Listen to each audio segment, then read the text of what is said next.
What up, everybody? It's your girl July, and today I am here to show you how to make 808 patterns. So in the background you hear a simple trap melody in which I'm going to make an 808 pattern for. So now we're in the sequencer, and I already have my 808 coming from Europa. This particular preset is from the Galaxy preset bank, which looks like this. You can grab it at any point whenever you're ready from my website. The first thing I want to say is that there are rules to making 808 patterns. The first rule is to make sure that your 808 is in tune. The key of the sample is very important, if that makes more sense said that way.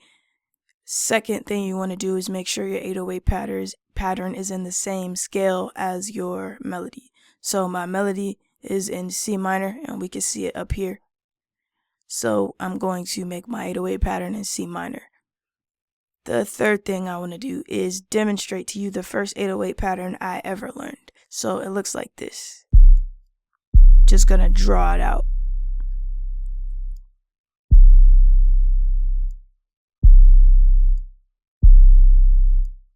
Alright, so this is, the grid is in 1/8, and I'm zoomed in enough so that I can make this first note 6 boxes, the second note is 4, and the third and fourth are 3 boxes. So 6, 4, 3, 3.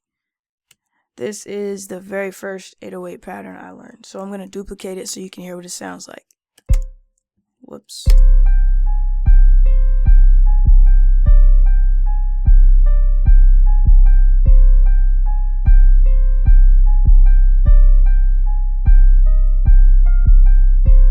Now, using this simple formula, I can go ahead and start changing things. So I can bring this up to a G.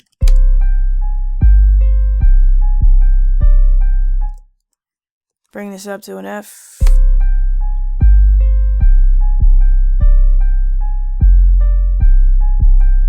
This to a D.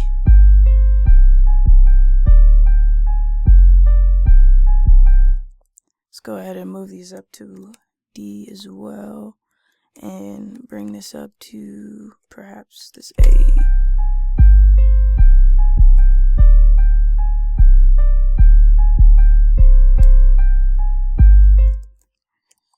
So the third rule would be make sure that your pattern isn't too busy for the melody. But nowadays you can do just about anything and you don't have anything to worry about. So just make sure it sounds good with the melody. So it takes trial and error.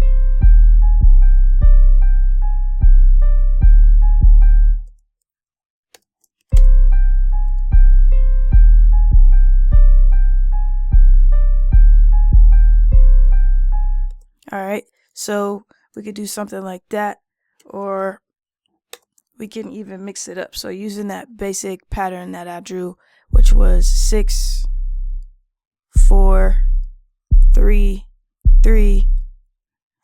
Let's go ahead and split this in half.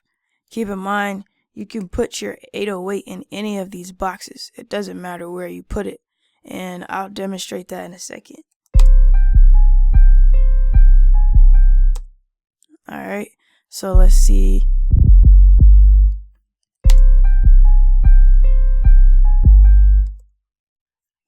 Let's move this up.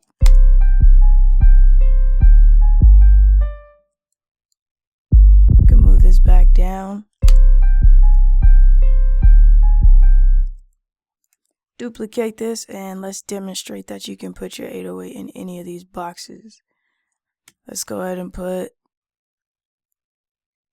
a 5th note right here, and let's put a octave right here. And the octave is going to be C in this case. And see what that sounds like.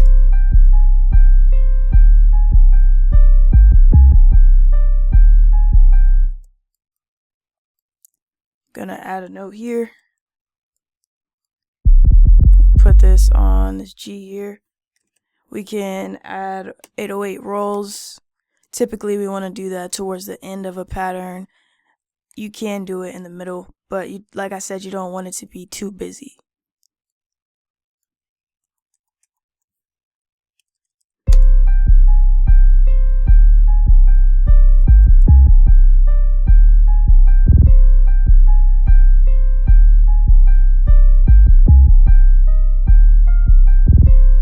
Alright, cool. So we put an 808 roll there. We can also do slides. If you don't know how to do slides, definitely check out the video. I'll throw that one up in a card above as well. Now, let's talk about, let's go ahead and do another example. Now, we did watch, I'm going to leave this here for a second. We did pay attention to the main melody to see what notes we were hitting simultaneously and what would fit. For example, here in this case, we know that we're going back and forth from C to a D in this bass note in the melody. So I made sure I hit the D in this case, and we were leading into a D right here. So we just want to make sure everything sounds good and we're playing to the scale and to the notes used in the melody. So the fourth rule, make sure that your kick complements your 808 pattern. If your kick pattern does not complement your 808 pattern, you will not have a good sounding pattern. I also want to say, make sure that your melody isn't too busy for an 808 pattern.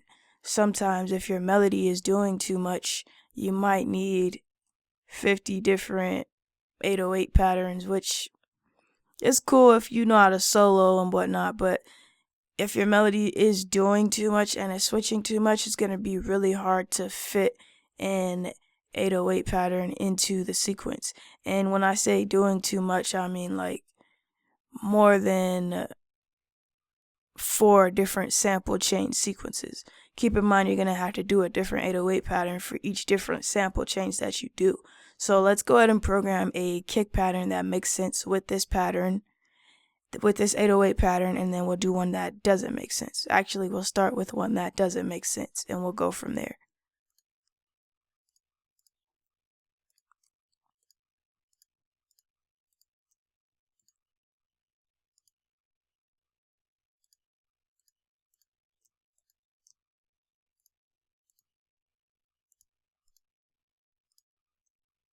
Alright, let's hear what this sounds like.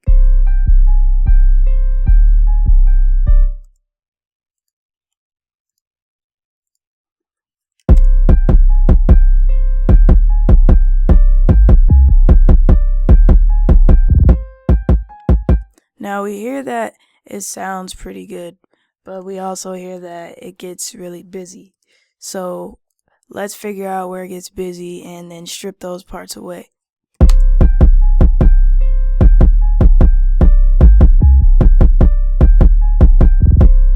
Now we hear this part did not fit well with the bounce.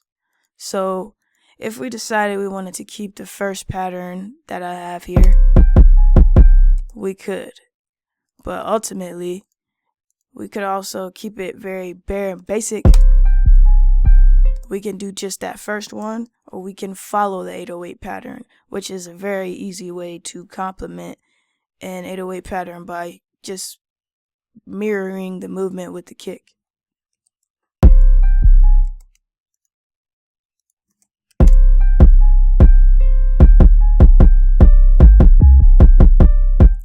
Now we notice that this did not fit, so let's fix this.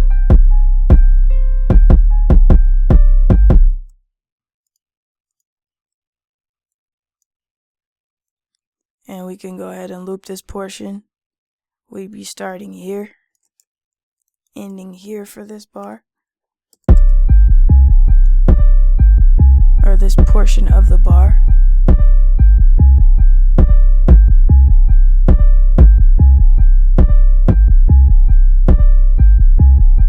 I am starting off beat a bit, so I'm gonna fix that.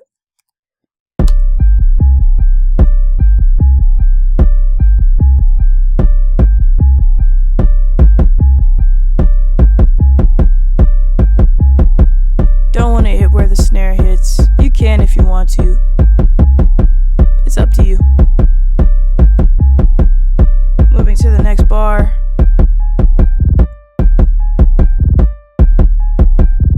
You don't have to mirror that roll if you don't want to.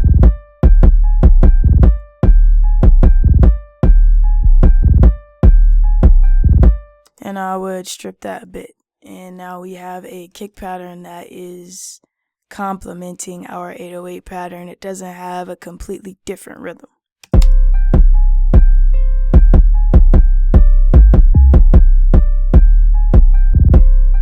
But even that, I wouldn't even make it that busy. So in this case, what I would do is something like this. Let's go ahead and start it over. I would take this part out.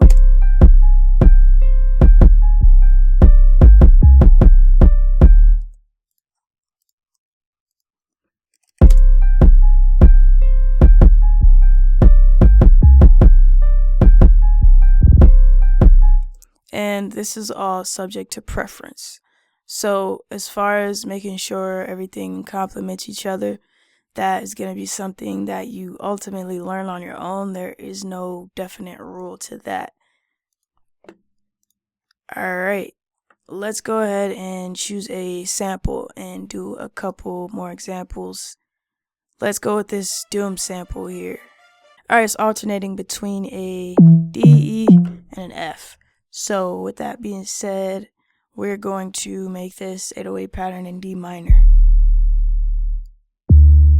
Alright, so I'm going to go ahead and draw out that basic pattern that I talked about.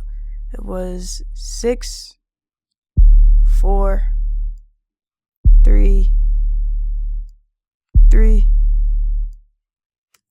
Gonna fix this, and we can change anything. Honestly, you don't even have to do 6, 4, 3, 3. You can just put anything down, and as long as you make it complement everything else in the beat, you're good. Everything has to complement each other. It fits together like a puzzle. So let's hear what this sounds like. I think I messed up here. Let's zoom in a bit. That's where I messed up. Alright, and I'm just going to stretch this down, and now we should be good. Alright, and let's go ahead and get rid of this kick pattern. We'll do another one. Kick. Alright. Alright.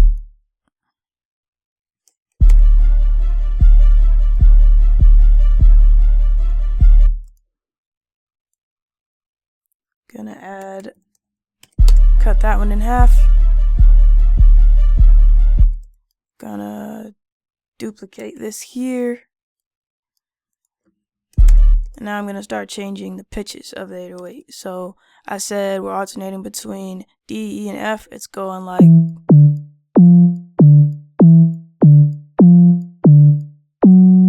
And I'm pretty sure it's not sharp because the sharp didn't sound good. So we'll cross that bridge when we get there though. Let's move this up to a 5th, which would be an A.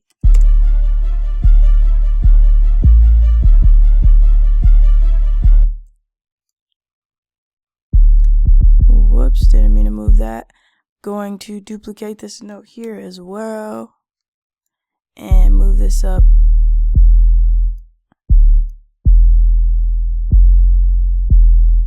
See what this sounds like.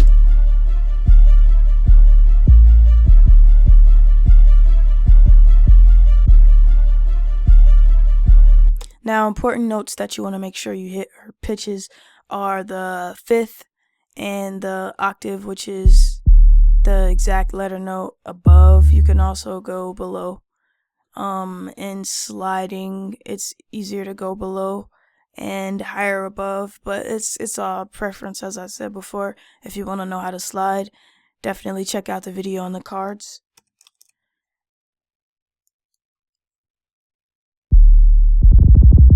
Now let's listen to where the melody hits here, and we're gonna put the 808 there accordingly. So it goes, hits an E. So I'm gonna bring this up to an E.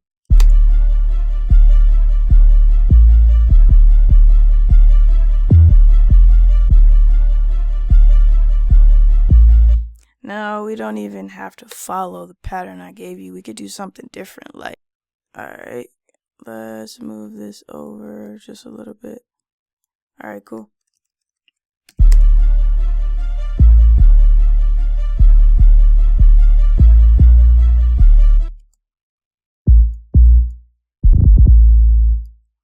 Alright, so the basis of making an 808 pattern is you just want to make sure that it complements the melody. Once the 808 complements the melody, then you make sure the kick matches that as well. So everything fits together like a puzzle.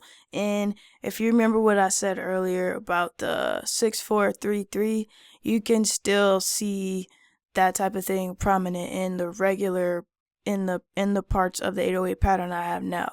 Like here, I have 3-3. Only difference is I took this note, elongated it, cut this one out a little bit, so this one would normally be here. I cut it in half. This one would normally end about here. I made it longer. So if you take that 6-4-3-3 rule I gave you in this 16th grade and move it around and experiment and do different things, you will definitely be off to a good start with your 808s, and you won't do too much incorrectly as you're experimenting. So if you like this video, give it a like, comment, subscribe. Most definitely let me know what you would like to see next. It's all Couture, Kickback, and Cook Up.